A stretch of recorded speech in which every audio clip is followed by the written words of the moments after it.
The following is a special presentation of Tony Kurre Radio. Want the real story behind the sound bites and headlines? Let's find the facts. Remember, it's not a conspiracy theory if it's the truth. You are not paranoid or confused. You just need to know. Welcome in, everybody. It's time for another edition of Everything You Need to Know. Kip Keefer with you again this week, and looking forward to our time together and hopefully presenting an idea or two or presenting a fact. And we're based on facts around here. If this is your first time tuning in, we immediately established that everything that we talk about on this show is not ideological. It is not an infomercial for any school of particular thought. It is fact-based, and that's what we pride ourselves on. We believe in facts. That is the basis of truth.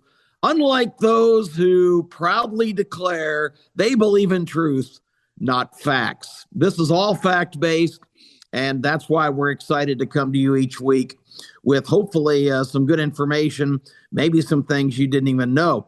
We'll get to that in just a moment. The shameless plug is up first. The Wanna Bet program is also featured on Tony Kurre Radio, and we're proud to do that show every week with my son, Kip Keefer, who is the sports editor of the Las Vegas Sun out in the desert, and he has become one of the foremost experts, particularly on NFL football, but sports betting and football betting specifically. This show, we just did an amazing series of a lot of different discussions of all aspects of kind of the modern form of football betting, the transition away from just sort of doing the eye test and thinking about the betting lines each week and getting inside the data and the numbers and all of the information that's collected. He is amazing in that area, and it was fascinating to sit down and look at it from A to Z. So if you have not yet tuned in to Wanna Bet on Tony Kurre Radio, make it a point to do so. We also have the television version locally. If you're in Birmingham, you can catch that at 11:30 on Saturday mornings on CW21. All right, on to the subject matter of things you need to know this week. Recording this show on Monday, October the 10th. After it's produced, it'll be out soon. And, today marks a federal holiday that a lot of folks might not have realized if they're not working for the post office or in a government job. This is Columbus Day. And Columbus Day, of all the national holidays, probably the most controversial. And I have some information for you that you may not ever have realized or known or been brought up to date on that kind of puts it all in perspective of how absurd, A, that Columbus Day even is, and B, that it's controversial. Because the man with his name in the equation, Christopher Columbus, has been symbolized, mischaracterized, overcredited.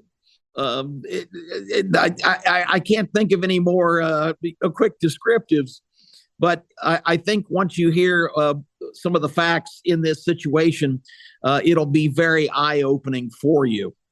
Really, the actual national holiday should be 3 days from now on October 13th. That was the day of a major significant event in American history, the birth of Kip Keefer. Thursday, October 13th should be the national holiday this week, but I got to step aside to Christopher Columbus. So I've got a personal grievance on that issue going into this. Let's start by telling who Christopher Columbus was. Christopher Columbus is credited with being an adventurer, a discoverer, and explorer. Christopher Columbus was really none of those things. Christopher Columbus was a profiteer. This was a guy who was always thinking about how to make money, how to generate revenue. And that certainly is not an indictment of him. That would put him in the category of many hundreds of millions of people that have walked this earth. But you get from the praiseworthy side of who Columbus was, including most recently in 2019 on Columbus Day, President Trump made some comments on just what I said. This guy was just thirsted for adventure and dreamed of discovery. Back in the 1980s, Ronald Reagan said that Christopher Columbus's efforts was in essence, first attempt to discover the American dream. All of that praise, I think, is not applicable here. And here's why.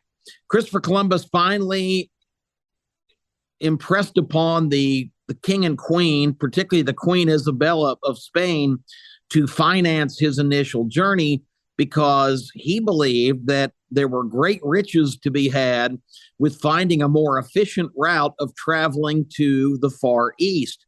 And Columbus, the one thing he did get right, of course, no one knew. We didn't have satellite images. Nobody knew what the Earth consisted of.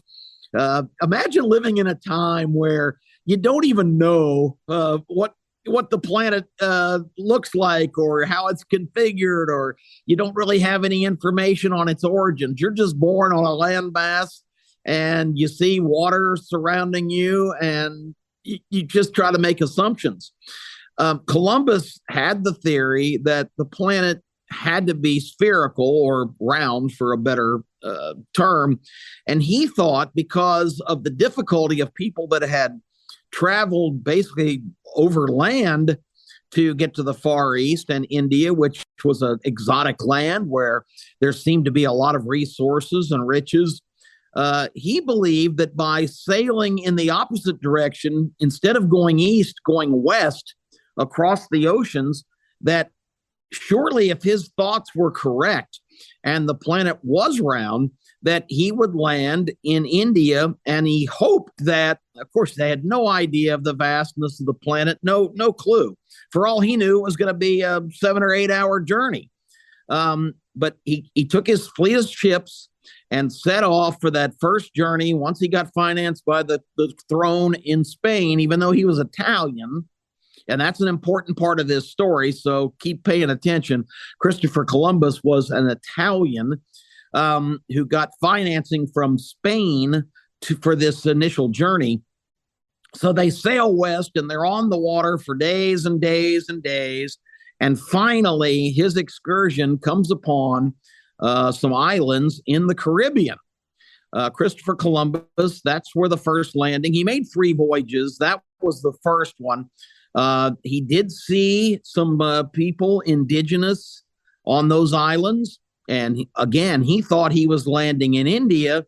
So I don't know if you realize it, but the reason that our original occupants of this continent are referred to as Indians is because Christopher Columbus himself declared the oddity of, and not what he expected, Indians to look like, because he thought he was landing in India. So that's an interesting aspect to the story. And we'll, again, tie all this together because all of these facts are very pertinent to the whole absurdity of this whole discussion in terms of the validity or the absolute horror that we even have a national holiday for Columbus Day. So moving on, that's the original place that Columbus landed. It's important to note, in his 3 voyages, Christopher Columbus, the man who is credited with, quote, discovering America, never, ever laid eyes on or set foot upon the continent that is now, or the country that is now the United States. He never got anywhere close to the United States of America. His landings were in various islands in the Caribbean, and never ever accessed the landmass that is now the United States. So the man who's credited with discovering America, that is a tremendous fallacy that is a fact that has got to get thrown out the window right away. So Columbus does his thing. Let's fast forward from those voyages on the ocean blue in 1692 to 1930s America.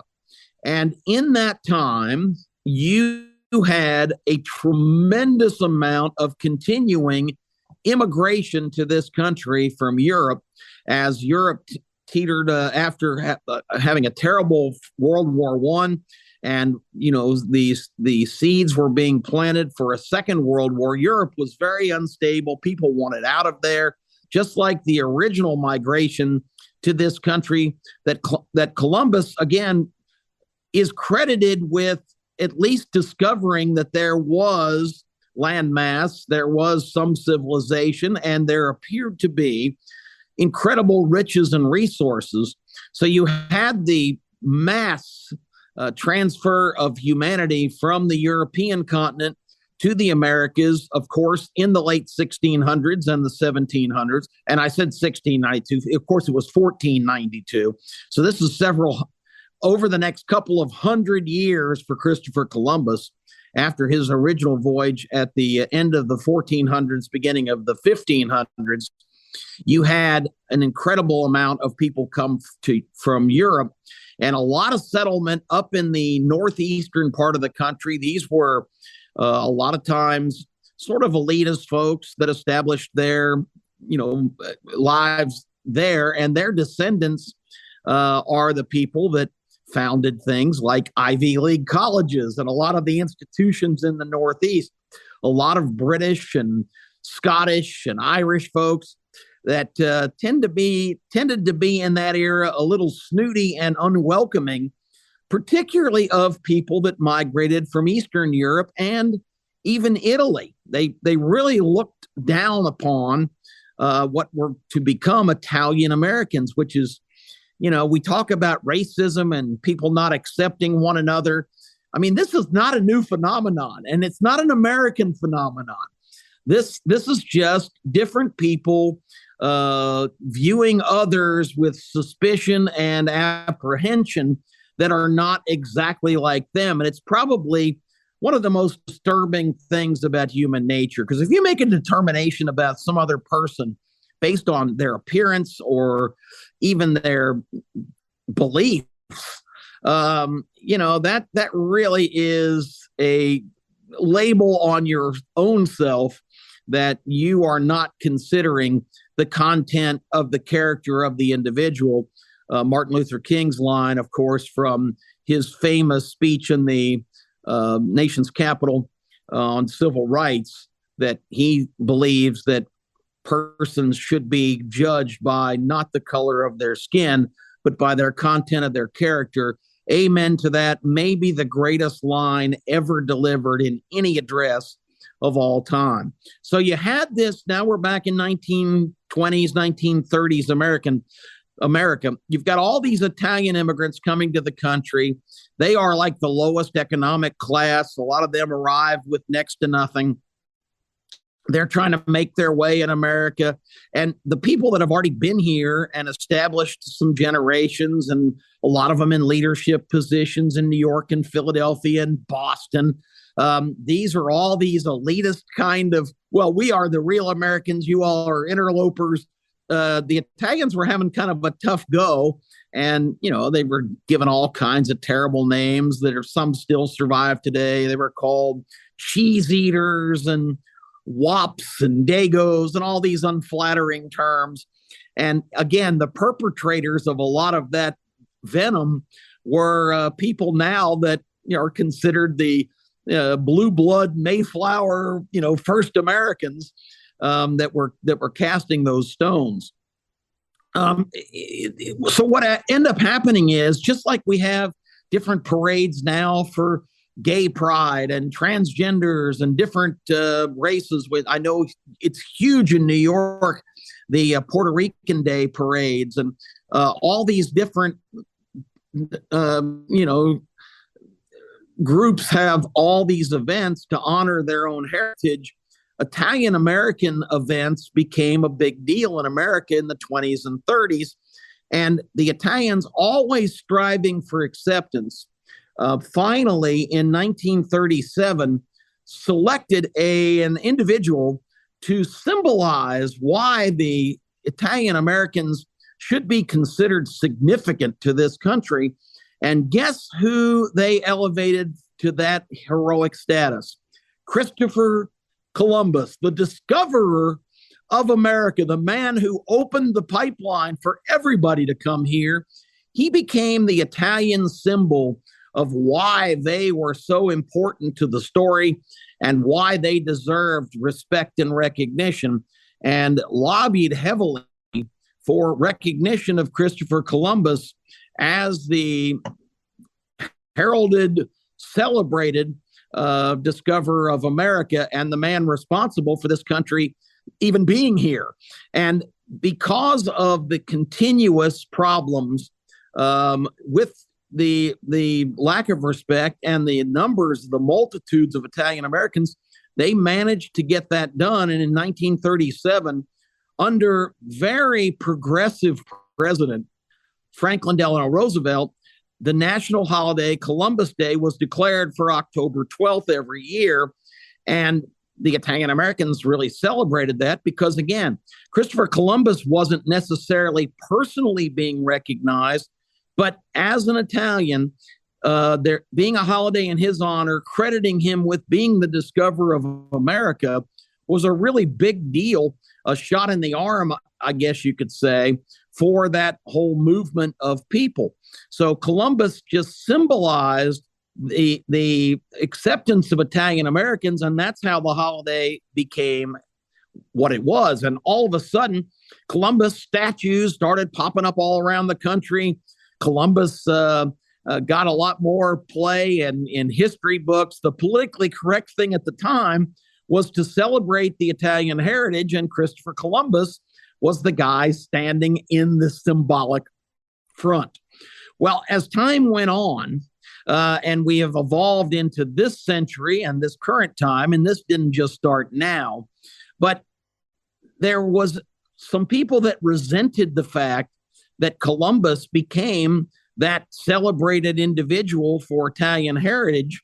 And the main people that did not like it were extreme leftists who started questioning historical figures. And we've seen that with Civil War individuals and people from history that have been now vilified, rightly or wrongly. And when history starts to get revised and people start to question the records of people that lived 200 or 300 years ago and applying modern standards, you're going to be able to find a lot of holes to kind of shoot into their image. And Christopher Columbus, although personally, the jury, and again, we base this on facts. There's no descriptions of Christopher Columbus performing personal atrocities against anyone, but there certainly was situations where his crews, and again, he was not a naval officer. These were not men under his command. These were like merchants and seamen and other profiteers that were just looking to cash in by being on these voyages. And of course, they had conflicts, and maybe even worse, there might have been some genocide to kind of clear the inconvenient presence of another group of kind of primitive people out of the way. Again, this is just in the Caribbean. These crews never made it to mainland America. But all of a sudden, Columbus started being vilified by the American Indian movement and progressive leftists as being some kind of terrible invader and marauder and responsible for the colonization of other people's indigenous lands. And you've heard it expanded tenfold since then. But Columbus all of a sudden came in the crosshairs of the woke movement that, he was responsible for, these peaceful indigenous occupants of our continent. He's the one who, just like the Italians celebrated the fact that he was the first guy that kind of light the fuse of migration and colonization of the Americas. He was also credited by those people negatively as being the guy that really started all this and completely disrupted the destiny of the indigenous peoples in this country. So all of a sudden, they started demanding that Christopher Columbus statues be removed, Christopher Columbus be wiped from the record book. This is a terrible, murdering, imperialistic. And again, this guy was basically a hustler.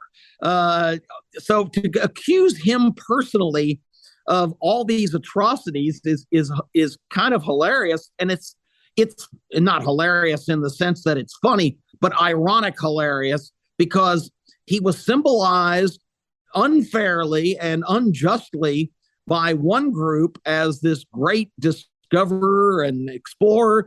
And now, all of a sudden, he is also symbolized by another group as this horrible individual responsible for all the ills of the world. Again, by a group called Indians, because he called them, Christopher Columbus first dubbed them Indians because he didn't know who they were and didn't know where he was. I just find all of that to be amazingly ironic, that this guy is such a lightning rod historical figure in a situation that, it really wasn't by his own doing. And I think if Christopher Columbus, who died in the early 1500s, could set foot in the modern era, now, whatever, 600 years later, I think he would be absolutely amazed that he is such a controversial figure in the modern day discussion. So that's pretty much the story. Now there's still states that are taking away Columbus Day, refusing to recognize it as a federal holiday. There's still mass tearing down of Columbus statues. Again, just a symbol for the Italian people, and now credited with really ruining the whole gig for what became known as the American Indians, which is another term that's a bit of a misnomer because they weren't Indians until Columbus named them that. They were the indigenous occupants of this land, of this continent, and there was no America until the country declared independence from Britain in 1776. So to call them American Indians, that's not a proper term, because the Indians were here long before, centuries before, the formation of America in 1776. So again, they were the indigenous occupants of the continent, and they were not in any kind of organized form. It was tribal, of course. There were different groups and different designations. And, you talk about the manifest destiny and how the American Indians and Native Americans, the different terms that you hear, were pushed aside and abused, and, everything that happened. Unfortunately, if you go back to the very beginnings of mankind and civilization, that has been the order of things. A more organized, superior in terms of not superior in character, but superior in number of years of development and just what they had gathered in terms of weaponry and expertise. I mean, I guess the point is, in every aspect of history, one bigger, more powerful, more organized group has shoved aside other groups to expand and develop what they're set on doing. It's just a fact of human history. I'm not justifying it. I don't endorse it, but it's happened all the time. And I always point out to people that are just absolutely traumatized by the fate of what happened to Native Americans. again, who were not yet Americans because there was no such thing. They're traumatized by that the various tribes themselves, as some of them got bigger and more developed, basically pushed aside, absorbed, or obliterated the smaller, less advanced tribes themselves. I mean, again, this is just human nature, and it's not a good aspect of human nature, but it's just the evolution that occurs in any situation of development of people and lands. So Christopher Columbus, as you think about all of these things, just think about some of the things we talked about today, because, again, I find it to be absolutely fascinating that this guy who was just trying to make a buck, or, 10,000 or 20,000, whatever a big score was in those days, has become this defining figure in history that is so controversial to this very day. And that's the real story behind Italian explorer financed by the Spanish, Christopher Columbus, and why Columbus Day is such a lightning rod for controversy. So I thought that might be an interesting discussion for today. I hope maybe a fact or two came to your attention that you had not considered. And it's, again, another chapter in American history. One of the big controversies, the left, as they try and make this transition of America, really wants to just throw the history books in the trash unless there are items that can fit their agenda. And this one does so nicely by villainizing this guy who I can't tell you whether or not he deserves that label. But again, he was not a naval commander. If his men committed atrocities, I don't know. But again, it's not so much for his acts, positive or negative. It's just what he symbolizes now in this modern day discussion of where we are and where we want to go. There's other stories, but we're short on time. I want to thank you all once again for always supporting our program. I hope you enjoy our subject matter each week. And thanks for walking through history with me today as we discussed the controversial Christopher Columbus. We need to put a third C in his name. And if you don't want to get out and really have a big celebration this week for Kip Keefer's birthday, I understand. If you want to send a contribution, well, don't worry about that. But anyway, I'm glad to be here and glad to be on Need to Know, and appreciate the Tony Kurre Radio Network for being our provider of a space where we can kind of come on and sound off once a week.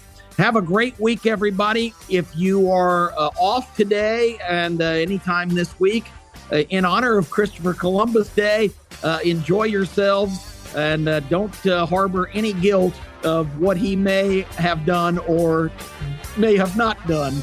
A holiday is a good thing, no matter what it's in honor of. I'm Kip Keefer. Thank you all. We will be with you again this time next week for everything you need to know. This has been a special presentation of Tony Kurre Radio.